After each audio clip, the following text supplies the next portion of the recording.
bit ćeš jedini dječak u grupi. Ali ako ti se zaista sviđa, zašto ne probaš? Sad je trenutak tvoje odluke. Ti moraš biti hrabar. Ma daj, ne boj se. Sad stani na led, nek te ne bude strah. Makar koljeno kleca, al ti nemoj bit plah.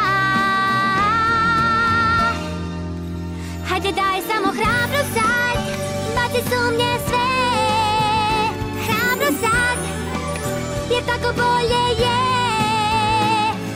Vrijeme je da vide svi, da saznaju sad ko si ti. Baci sumnje sve i daj ohrabri se. Može, ja sam za! Izvrsno! Dobrodošao, Hugo. Kad letiš u vis, misliš da letiš tad. I kad prođu te